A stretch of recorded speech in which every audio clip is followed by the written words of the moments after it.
Mi nombre, como ya comentaba, soy Santos Ramírez Medina, soy médico especialista en urgencias médico-quirúrgicas y pues el día de hoy vamos a compartir, como dices bien, algunas particularidades específicas sobre el equipo de protección personal, específicamente sobre las mascarillas o cubrebocas. Vamos a ver qué diferencia hay de una y de otra.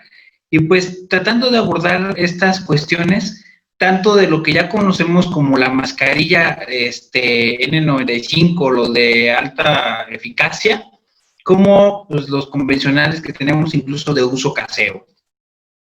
De entrada vamos a ver, los que ya me conocen un poquito como clases en el colegio AC, que siempre me gusta iniciar con un poquito de historia, ¿sí? Sabemos que quien no conoce la historia tiene grandes posibilidades de cometer los mismos errores, entonces ya habíamos utilizado los cubrebocas, o ya se habían utilizado desde la Edad Media, con la peste bubónica en Europa, ya era parte de los atuendos de los médicos europeos, y ven acá, tienen en la parte frontal una especie de picos. Esto lo utilizaban para protegerse de lo que ellos llamaban los miasmas, que era un aire viciado en el cual se mezclaban distintos materiales, descomposición y malos olores en particular, y ellos creían que eran las únicas maneras de transmisión de la enfermedad. Entonces, estas son lo que encontramos por ahí en algunos lugares, en algunos museos en Europa, donde estas eran prácticamente las mascarillas iniciales, y nos vamos hasta una parte histórica, ¿no? Entonces, esta parte de la idea de que la enfermedad se pueda transmitir de una persona a otra, como veíamos ya desde el siglo XVI, ya estaba en esta posibilidad, y las mascarillas eran utilizadas solamente como amuletos para alejar las influencias maléficas, decían acá. Pero a partir de la peste en China en 1910, en Manchuria, donde tenían una letalidad escalofriante, vean aquí, mataba a las personas infectadas en las primeras 48 horas de haber iniciado los síntomas. Entonces, esto era realmente algo bastante crítico. Entonces, fue este médico, Wu Lin-te, un joven doctor, dice que trata de convencer a sus colegas que la peste bubónica en particular no solamente se transmitía a partir de las pulgas infectadas, sino que también a través del aire, y eran infecciones pulmonares. Desde aquí vienen las primeras lesiones pulmonares. Entonces buscaban disminuir las posibilidades de la transmisión de la enfermedad, y pues una de las posibilidades mayores, por ende, era la transmisión oral y por la vía respiratoria. Sin embargo, vean lo que ya tenía que tratar de convencer el doctor Wu desde este entonces. Los obstáculos mayores eran la propia población, que estaba acostumbrada a la medicina tradicional. No sé si algo le suene característico o conocido respecto al día de hoy, pero incluso hay muchos lugares donde siguen pensando que el COVID-19 no existe, ¿no? Entonces seguimos tratando de curar una patología respiratoria solamente con jugos de limón, y pues obviamente el comentarles que las mascarillas tienen un efecto específico benéfico sobre la transmisión, pues ni qué hablar, ¿no? Entonces estos eran los atuendos en esa época, en 1910, 1915 en Manchuria. Viniendo ya un poquito a la actualidad, ¿cómo es que se hacen hoy día los cubrebocas? ¿Sí? Los cubrebocas deben de tener al menos 3 capas, como lo estamos evidenciando aquí. Ya se manejaba en la charla previa cuando se comentaba un poquito respecto al uso del cubrebocas, cómo estaban diseñados. Y estos cubrebocas quirúrgicos están diseñados en términos generales con 2 capas de una fibra que se llama Spunbond y una central que es el Meldo. Esto es prácticamente solamente la preparación de cada una de estas capas para darle la optimidad, para hacer tan óptima su eficacia al momento de una protección de vía respiratoria.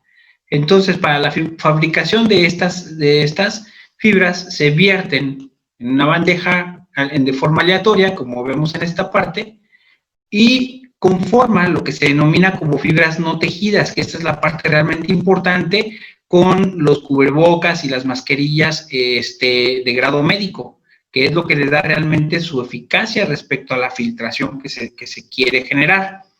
Estas fibras están adheridas utilizando distintas maneras de fijación. Algunos les agregan algún tipo de adhesivo, otros fusionan las fibras a través de calor, que es lo más común, ¿sí? O usando puntadas que no son precisamente puntadas de hilo, sino que son este tipo de puntadas que son también como marcas térmicas para generar estas marañas o estos mechones que también le llaman de fibras no tejidas. Entonces, las fibras no tejidas, las telas no tejidas son elaboradas principalmente a base de polímeros, que son polímeros de alta resistencia. Los más conocidos son el polipropileno y el polietileno. En grado médico y para el uso de las mascarillas, lo que se utiliza fundamentalmente es el polipropileno, que es un polímero termoplástico. Aquí mencionan algunos grados de fusión, pero estos son los que nosotros estamos utilizando o que se generan en particular para la creación no solamente de mascarillas grado médico, sino también para equipo de protección, como algunas batas quirúrgicas desechables. Son a través de este tipo de telas no tejidas. El polipropileno, como tal, es un material de fibras plásticas, suaves, y que están fundidas a partir de ultrasonidos, vapor de agua y algunas otras condiciones físicas que ya comentábamos en la diapositiva previa, y que va a depender el gramaje o el grosor del tejido, dependiendo para lo cual se quiere utilizar. Y entonces, en base a esto se da unos gramajes en particulares para un usuario general, por ejemplo, para generar o elaborar cubrebocas que no son necesariamente para uso en un ámbito hospitalario, incluso dentro del mismo espacio hospitalario, quienes están en un alto en riesgo de contacto con pacientes de enfermedades respiratorias o quienes están en una unidad de atención general. No es igual la recomendación del tipo de protección que se requiere en uno u otro escenario. Entonces, las características de los tejidos como tal deben de reunir algunas características muy particulares para que sean consideradas con una alta eficacia tanto de filtración como de utilización respecto al área médica, por ejemplo, en particular. Una de las características que se evalúa, por ejemplo, es el desprendimiento de la pelusa, o sea, qué tanto se deshace el propio tejido. Vemos que el polipropileno, prácticamente este desprendimiento es solamente de un 2%. Vemos que las telas de algodón, por ejemplo, llegan a tener hasta un 57% de desprendimiento de pelusa, lo cual no es un escenario adecuado porque cada vez que se va como desgarrando el propio tejido, pues va teniendo una disminución, va disminuyendo de manera significativa su índice o su capacidad de filtración. Ahora, otro punto también importante a evaluar es la penetración de las partículas secas, como el caso de los virus, como el caso de las bacterias, por ejemplo, los hongos.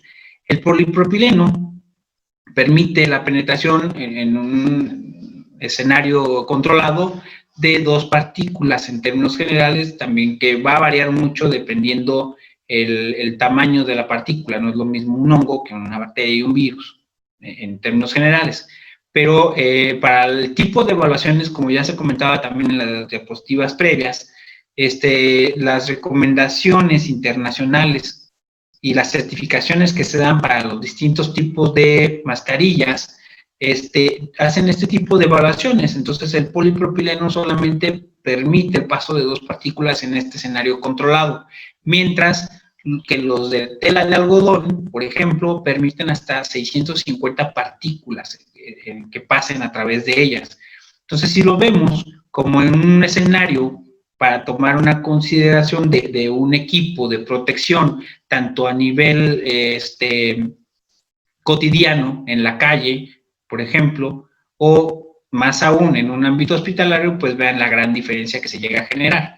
Incluso de aquí es donde se desprende la recomendación de que si se están elaborando en casa o en alguna fábrica en particular mascarillas de uso convencional, tengan a bien colocar un tipo de filtro con estas características, ya sea de un polipropileno de alto gramaje o un filtro como el que en algún momento les comentaré, el filtro de aspiradora, que es algo que se observó. Ahorita les voy a comentar por quiénes, unos muy buenos amigos que están con nosotros incluso en línea, pero esta observación nos da un factor de protección bastante significativo y a unos costos bastante bajos. Entonces, como veíamos, los tipos de tejidos que se utilizan para la generación de cubrebocas quirúrgicos o grado médico, uno es el melt-blow. Esto lo que se refiere es a cómo se genera la capa de tejido. Es un proceso por el cual los tejidos se generan a partir de fundir un plástico en una extrusora. Es un proceso por el cual, a través de esto que le llaman un cabezal, ¿sí?, se genera el polímero, se hace pasar a través de esto, primero se expone a un flujo de aire caliente y a la salida es al contrario, ¿sí?, un chorro de aire frío, como acá se menciona, que es lo que realmente va a solidificar el plástico y posteriormente es capturado en unos cilindros perforados, es donde se va generando la manta tejida o la manta en términos generales como en la parte textil se conoce. Entonces, este es uno de los procesos para generar este tipo de capas que se utilizan en todos los cubrebocas. Entonces, esto es lo que genera, disminuir los poros que existen entre los tejidos para capturar en estos pequeños espacios las partículas secas y permitir un adecuado flujo de aire a través de este tejido. Las otras dos capas que se generan se llaman spunbone. Esta tela también no tejida se fabrica a partir igual de fibras continuas de polipropileno donde son expuestas algunas acciones mecánicas y de calor. Esta diferencia del spunbone se genera también acá el polímero fundido, se crean distintos filamentos, como estamos viendo en esta zona, se hace pasar por distintos tubos donde se van generando los hilos y posteriormente se exponen a distintos tipos de presión por unas planchas especiales que van a formar los hilados. Y como ven, bueno, el hilado en términos generales, como ven en estas zonas, es donde vamos a encontrar las distintas formas que va adquiriendo el polipropileno en las fibras no tejidas para formar los cubrebocas que todo el mundo conocemos de grado quirúrgico. Estos son cubrebocas, los pisados que todo el mundo utilizamos en algún momento en el hospital, pero que hoy están siendo también muy populares por la población en términos generales para buscar una mayor protección en un escenario no controlado o en espacios públicos. Entonces ven en esta parte de la diapositiva cómo tiene dos fibras, dos capas de tejido de spunbone, que es un antiestático, y la parte central, que es el melt-blow que forma el filtro principal hacia los virus, hacia las bacterias y hacia las partículas secas. Algo importante que deben de reunir estas características físicas de estos tejidos es que, por un lado, la parte externa sea repelente al agua y que además permita una adecuada transpiración.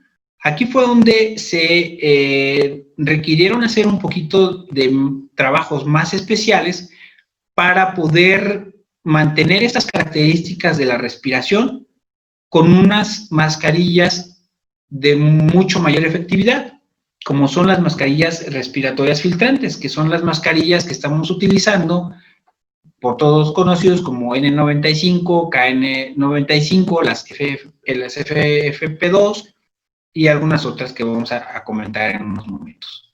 Entonces, estas mascarillas, como ya les comentaba, las respiratorias filtrantes, que también se conocen como mascarillas respiratorias simples o mascarillas de protección respiratoria, ofrecen unas características mucho más específicas y de mayor eficacia respecto a la filtración, pero que deben de conservar la respirabilidad para que no tengamos después algunas situaciones,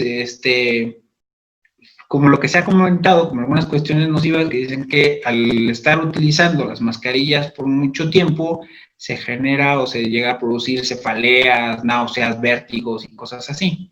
Entonces, la realidad es que cuando esto sucede, habrá que evaluar cuáles son la calidad de la fabricación de la mascarilla, porque como vamos a ver ahorita en una diapositiva posterior, las mascarillas certificadas deben de reunir ciertas condiciones que nos permitan seguir respirando de una manera adecuada sin afectar la funcionalidad de nuestra misma mecánica ventilatoria.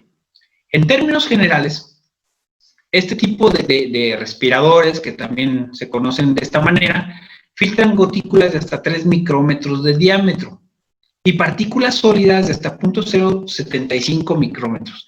Esto es muy importante y ahorita vamos a mostrar algunas imágenes de microscopía electrónica, donde tenemos una relación específica de estas mediciones, de estos valores.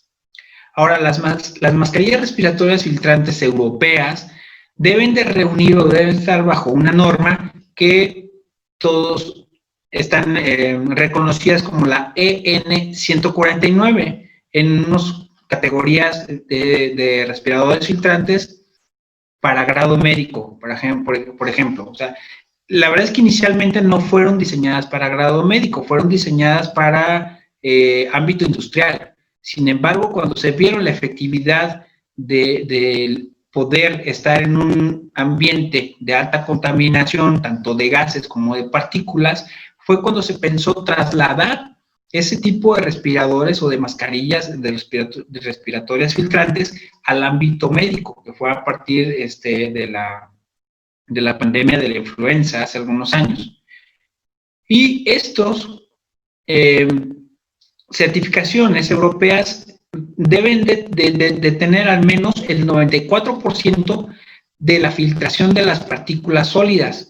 Y esto es a través de unas pruebas que se le hacen con cloruro de sodio y de aceite para poderles dar este nivel de capacidad de filtración. Entonces deben de estar con esta certificación. Si la encontramos, significa automáticamente que al menos están certificando que el 94% de las partículas sólidas en el ambiente son filtradas por este tipo de mascarillas respiratorias.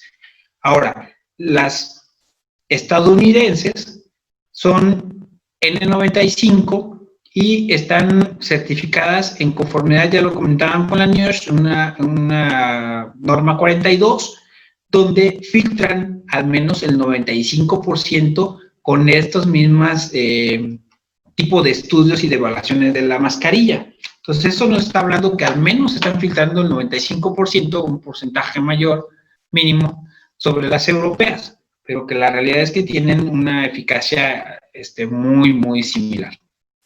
Esto es lo que sucede en términos gráficos. Vamos a ver que inicialmente vamos a tener este tipo de tejido en una mascarilla, una mascarilla respiratoria filtrante.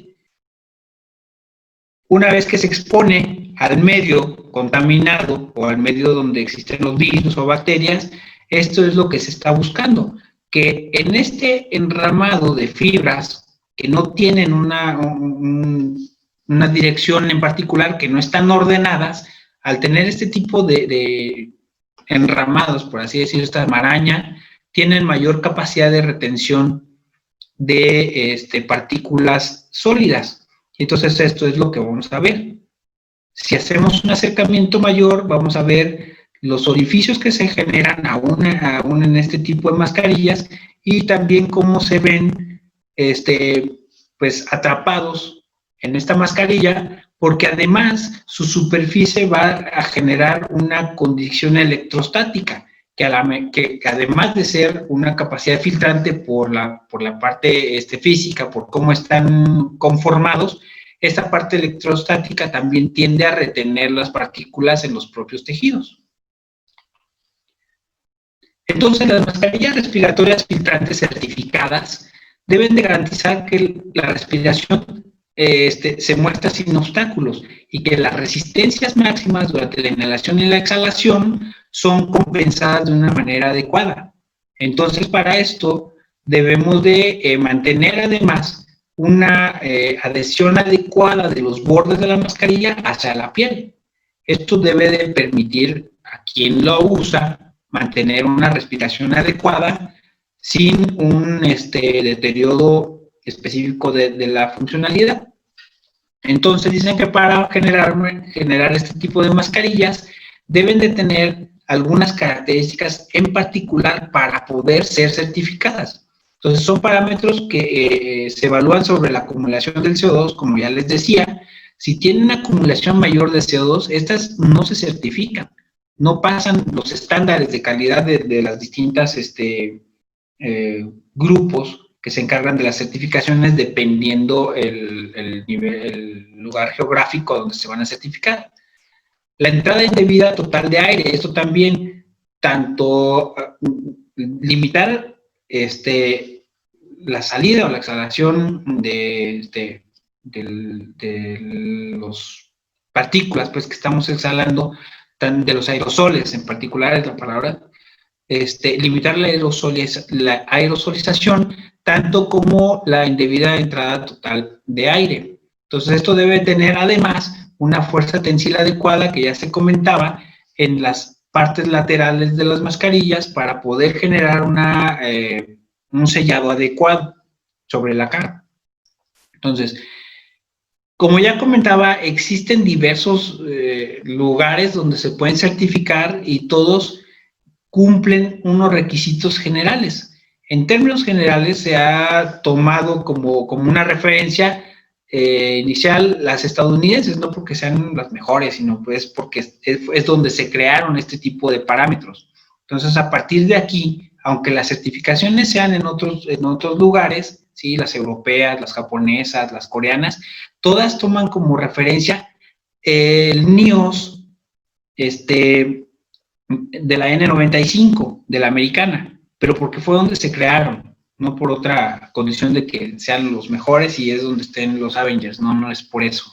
Entonces, incluso en México tenemos unas certificadas como N95 que deben de tener estos parámetros. Vean, esto es muy importante tenerlo en cuenta, incluso yo les sugeriría tomen un screenshot a la pantalla, una fotografía o como vean, porque luego tenemos algunos sesgos de información. Vemos, por ejemplo, en México, mientras tengan este certificado de la norma oficial mexicana 116 STPS 2009, esta es una certificación avalada por N95 que es equivalente al NIOS N95 americano. Los europeos son FFP2 y deben de tener estas siglas EN 149 2001. Estas pueden variar. El 2001 hace mucha referencia a los lotes, pero siempre debe de existir EN 149. Las chinas, por ejemplo, que todos tenemos siempre ciertos sesgos también porque decimos que lo chino no sirve, pues al menos el coronavirus es chino y ese está manteniéndose, pero por mucho, que ya no lo quisiéramos, ¿no? Ese sí lo queremos que sea un chino de mala calidad, pero desgraciadamente no fue así. Entonces, el KN95 chino debe ser con esta certificación, GB2626. Este puede variar, hay unas 2006, hay otras 2009, pero debe ser GB2626, que es lo que nos está hablando la certificación, muy cercana a lo que es NIOS. Las australianas, por ejemplo, estas australianas, estos son la numerología que van a estar mostrando ellos, es AS diagonal NZA y es 1716 y con un P2. Por ahí están circulando algunas mascarillas que son P2.5. La realidad es que esas no he encontrado ninguna referencia específica, pero mientras tengan este tipo de certificación, no se enfoquen solamente en lo que diga acá, no solamente el P2.5, que en teoría nos haría suponer que son de mejor calidad, pero si no tienen esta certificación que se refiere a la zona de Australia, no son unas mascarillas avaladas adecuadamente. Las japonesas, por ejemplo, vienen DS, y hoy veíamos específicamente en el hospital donde trabajo que hicimos la observación sobre una de las mascarillas que estamos utilizando. No nos habíamos percatado porque vienen con una certificación FFP2 EN149, y vimos que tenía esta certificación también. O sea, tiene dos certificaciones conjuntas, que es la de Japón, que es la JMHLW, con esta notificación 214, 2018. Y la coreana, que esta prácticamente nadie la conocemos, pero en la literatura la mencionan, y esta es la certificación adecuada para que sea el equivalente a una N95 americana. Entonces, como ven, existen distintas nomenclaturas para las mascarillas respiratorias filtrantes o de alta capacidad o de grado médico, pero deben de reunir algunas características muy particulares.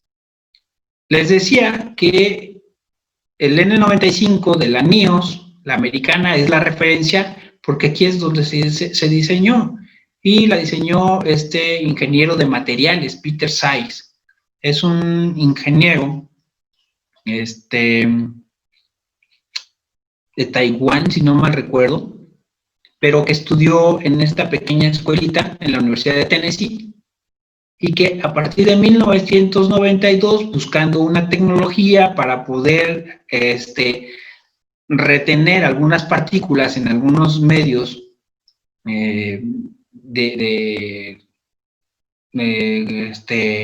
donde se trabaja pues con muchos materiales y mucha volatilidad, y hay muchos polvos, entonces buscaban alguna posibilidad para que los trabajadores tuvieran la facilidad de estar respirando de una manera adecuada, con un aditamento que les permitiera la movilidad también de una manera más simple.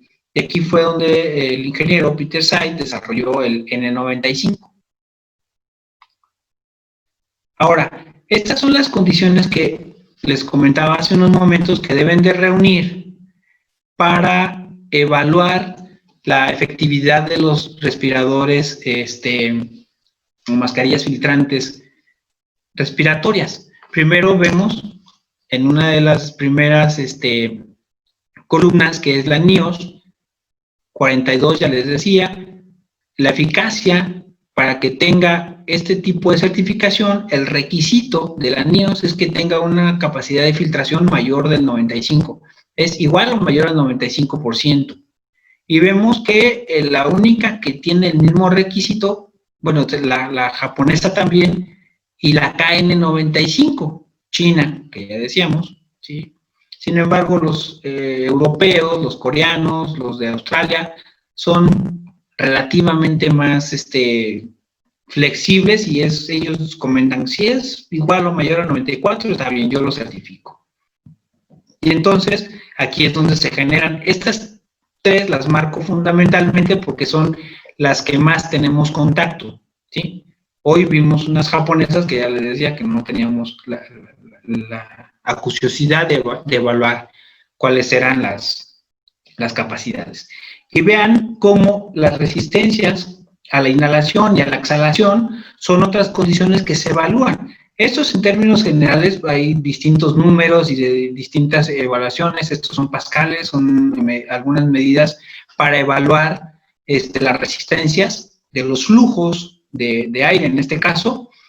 Y en términos generales, lo que nos muestran, para no entrar en grandes detalles, es que puedan respirar de manera adecuada sin retener demasiados CO2. Otro punto que nos han comentado varias veces, y es sobre si este tipo de mascarillas se pueden desinfectar o pierden su capacidad. Se estuvieron utilizando también en un principio muchas técnicas. Algunos les ponían la misma solución de cloro que se utilizan para sanitizar los espacios, por ejemplo, o el alcohol. Incluso decían, vamos a aumentarlo más, ¿no? En lugar del 70%, que sea el 75%, y con eso lo vamos a limpiar. Sin embargo, se hizo este estudio en la Universidad de Stanford, donde vieron que esas eran las partes iniciales de cómo era la efectividad de la mascarilla al principio. Y lo que le sucedía cuando se limpiaban con alcohol o con soluciones cloradas. Y vean lo que encontraron, ¿no? La diferencia de la eficacia de filtración posterior a los tratamientos. Se utilizaron algunos otros esquemas como aire caliente y la luz ultravioleta de tipo C, que esta es la que más se está utilizando, ¿sí? Por la posibilidad que se tiene de manipulación. Y estas dos técnicas son las que mantienen con mayor eficiencia la capacidad de filtración de las mascarillas. Entonces, esto es lo único recomendable hoy día.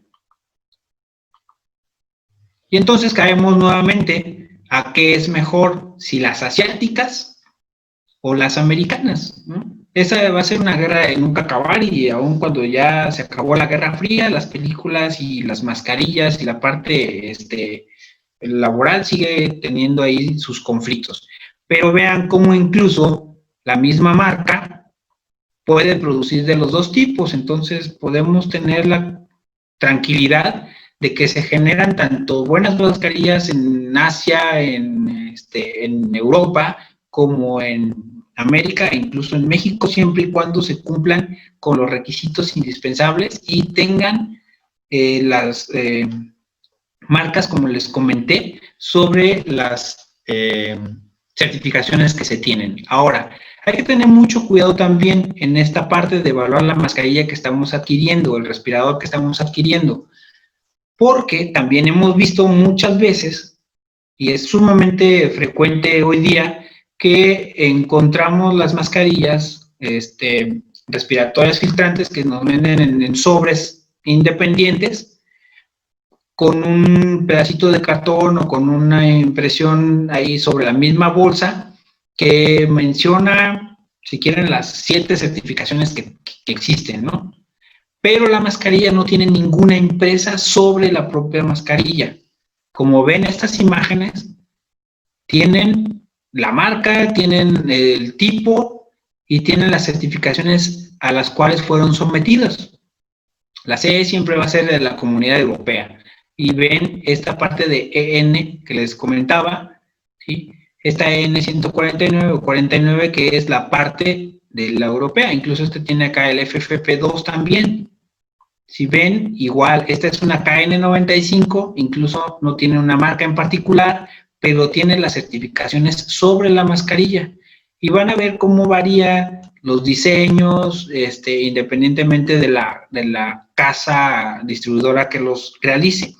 Pero si consideramos lo que estábamos viendo hace un momento, ¿sí? La eficacia de este tipo de mascarillas, y lo que estamos buscando es que nos proteja para una transmisión como un virus, si consideramos que el virus es 1000 veces más pequeño que lo que es el diámetro de un cabello, ¿sí?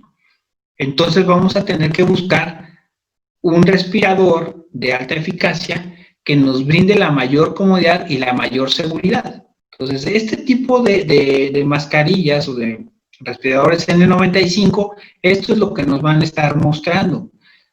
Una gota de aerosol en término promedio mide 72 micras. Este sería el tamaño de esa gota aerosolizada que se está generando.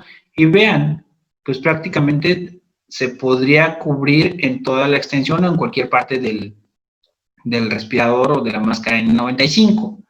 Sin embargo, vean estos espacios que podemos aún tener en este tipo de mascarillas que son de alta eficacia. Vean el tamaño del virus, ¿no? Aquí este puntito amarillo que se ve. Dice que la retícula puede ser, o los agujeros que se generan pueden ser hasta 40 veces más grandes que el tamaño del virus. Entonces, de aquí que esos porcentajes aislados que quedan como posibilidades de ese 0.5%, de ese 5%, perdón, puede ser también un riesgo para que no necesariamente nos esté brindando una efectividad total.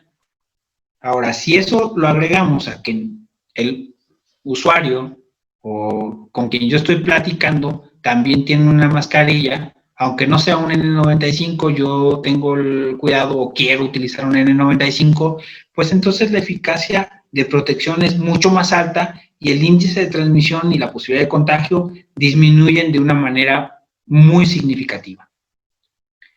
La KN95, como ven, prácticamente, vean el tipo de tejido, un tejido no ordenado, de fibras poliméricas, como dice la parte de la diapositiva, es muy similar a lo que encontramos con la KN95. ¿Sí? Los espacios son similares y no hay una gran diferencia, no hay una diferencia significativa. Entonces, tanto la asiática como la americana, mientras reúnan sus certificaciones específicas, son bastante adecuadas y muy efectivas. Ahora, lo que les comentaba, esa efectividad se va a mantener siempre y cuando tengamos en la mascarilla la certificación plasmada. ¿Sí? Vean aquí otro tipo de marca, también es europea, tiene la certificación asiática acá arriba también, tiene el CE europeo y es un KN95. ¿Sí? Sin embargo, vean la de aquí al lado, que es algo que nos hemos estado topando todos los días y en todos los niveles. Son mascarillas que te las venden en cualquier parte, incluso en redes, en internet las puedes encontrar por un 30% de lo que cuesta una mascarilla certificada. Cuando son un poquito honestos, por lo menos te dicen no son grado médico. Entonces, ya por lo menos te están avisando. Pero lo triste es que en algunas instituciones públicas incluso son estas las que se reparten en algunos momentos, ¿no? Donde dice qué tipo de mascarilla es, pero no tiene ninguna certificación en la propia mascarilla. Como les decía, a lo mejor en la bolsita traía las 7 certificaciones, pero no están sobre la mascarilla impresas, entonces esto no da una certeza de que realmente hayan sido certificadas. Si nos vamos aún a los cubrebocas caseros que hemos visto diseños como se les pueda ocurrir, ¿no? Desde el osito de peluche en la boca, o por ahí había unos con ropa interior, este es clasicazo, ¿no? El del calcetín, que le hicimos una prueba con mis amigos de la ENES, y no, hombre, algo fatal, ¿no? Van a ver los agujeros que encontramos. Y los diseños que se han visto, ¿no? Que el diseño para los niños y demás, hasta el señor bigotón y de cualquier tipo. No está mal hacer los cubrebocas caseros siempre y cuando reúnan los requisitos mínimos necesarios. Y estos requisitos, bueno, vamos a comentarles primero lo que vimos en la microscopía electrónica de la ENES UNAM aquí en Morelia. ¿Sí? Vean lo que vimos. Primero son tejidos organizados, ¿sí? Los agujeros que encontraron eran hasta 108 veces más grandes que el virus. Vean de cuánto era el tamaño que encontramos en algunas de las mascarillas.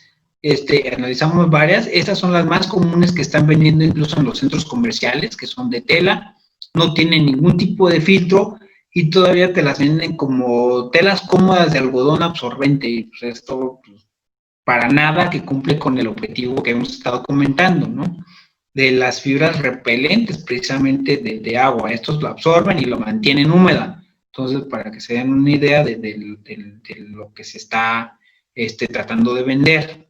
Entonces, estos son los huecos enormes que se pueden llegar a generar, ¿no? Entonces, ¿son recomendables? La realidad es que no son recomendables. Este tipo de diseños generales no son recomendables y no sirven prácticamente para nada y no protegen de nada. Hay otro tipo de mascarillas que se están vendiendo también muy comunes que enmarcan, por ejemplo, estas tienen certificaciones adecuadas con un KN95, este tiene una certificación adecuada, independientemente de la marca, es una N95, pero tienen este pequeño detalle, ¿no? Son mascarillas con válvula.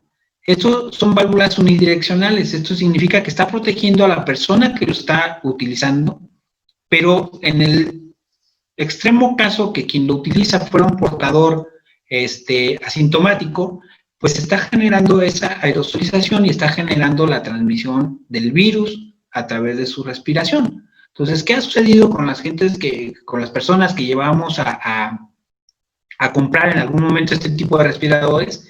Pues lo que hacemos es ponerle otro tipo de mascarilla enfrente, ¿no? Ponemos una mascarilla quirúrgica encima Por aquí les voy a mostrar algo como esto. Vean, por dentro es la mascarilla, es como este tipo que vemos aquí. Tiene una válvula en la parte central y lo que hacemos es cubrirla con una mascarilla quirúrgica. A ver cómo lo vemos, así se ve mejor. Lo cubrimos con una mascarilla quirúrgica y entonces estamos haciendo la doble función, ¿sí? Esta es la posibilidad si ya tienen este tipo de material. No lo van a desechar, porque aparte son muy caras, ¿sí? Pero si le colocamos la mascarilla quirúrgica enfrente, ya estamos protegiendo también. Y las que definitivamente no son recomendables, que las han estado utilizando y promoviendo incluso algunas casas deportivas, son las de propileno con válvula.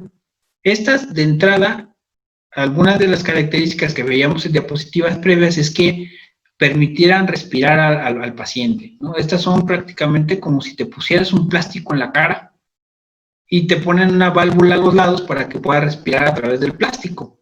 Entonces, no son para nada recomendables por la dinámica respiratoria que se genera y menos para hacer ejercicio. Entonces, lo que comentábamos, no está mal que se quieran hacer cubrebocas de uso casero siempre y cuando tengan un filtro, que se incluya un filtro, ¿sí? Deben de incluir, además de los textiles que comentábamos, una capa externa, una capa interna, pero un filtro adecuado. Y lo que ya vimos anteriormente, les habíamos comentado, lo que se trabajó y se observó en el laboratorio de microscopía, es que el filtro para la aspiradora, ¿sí? Se vio que tenía una composición química muy parecida a lo que tiene la mascarilla N95. Entonces, a partir de esto, se hizo incluso una recomendación donde se pueden confeccionar cubrebocas caseros siempre y cuando tengan mínimo 3 capas. Una con un textil hidrofóbico, que es repelente al agua, un filtro, que puede ser un tejido de polipropileno, ¿sí? Un material de polipropileno grueso, ¿sí? O el mismo filtro de la aspiradora. Y por dentro poner, sí, una capa de algún tejido absorbente, la capa interna. Pero la capa externa debe ser repelente totalmente a líquidos, un filtro en la parte media y una capa absorbente. Eso sería una recomendación adecuada para hacer un filtro o una mascarilla adecuada de uso casero. Y pues les presento al equipo maravilloso de investigadores en Morelia, el doctor Gonzalo Viramontes de la Universidad Michoacana de San Nicolás de Hidalgo, aquí en Morelia, el doctor Orlando Hernández Cristóbal de la ENES UNAM Morelia y la licenciada Mariana Molina Torres, también de la ENES UNAM Morelia, a quien les hago un reconocimiento y también les agradezco por haberme permitido utilizar estas fotografías de microscopía electrónica, con las cuales tuve el gusto de estar trabajando ahí en el microscopio, que es una maravilla y nos da una información espectacular. Muchas gracias de antemano. Y pues bueno, vemos que las modas también en su momento fueron importantes, ¿no? Vean el tipo de mascarillas o de respiradores que se estuvieron utilizando a principios del siglo pasado. Hoy varían un poquito, tenemos desde las Louis Vuitton, las Gucci, algunas de marcas deportivas como tal, ya les comentaba, pero la realidad es que mientras cumplan o reúnan los requisitos de capacidad de filtración que ya estábamos comentando en diapositivas previas, pues la realidad es que pueden llegar a utilizarse siempre y cuando cumplan con las normas, pero definitivamente para utilizarlas a nivel hospitalario yo creo que nadie nos atreveríamos a entrar con un cubrebocas aunque fuera Louis Vuitton al área de COVID. Entonces, lo que se está proponiendo ahora en Michoacán al menos, tampoco es nuevo, ¿no? Ya lo proponían también a principios del siglo pasado en California. Esta es una foto de California, ¿no? O utilizas la mascarilla o te vas a la cárcel, ¿no? Es una propuesta también reciente y vemos que incluso no es una propuesta sacada de una condición política o social nada más, ¿no? Ya vimos que incluso la Universidad Johns Hopkins, el Hospital Johns Hopkins, está haciendo una recomendación para que se ejerza adecuadamente la utilización y se difunda la utilización de los cubrebocas o las mascarillas de respiratorias filtrantes. Y pues esto es lo que tenemos para compartir con ustedes respecto a las mascarillas, los cubrebocas en términos generales. Si tienen alguna duda, algo en particular, igual sigo con ustedes en contacto por este mismo medio.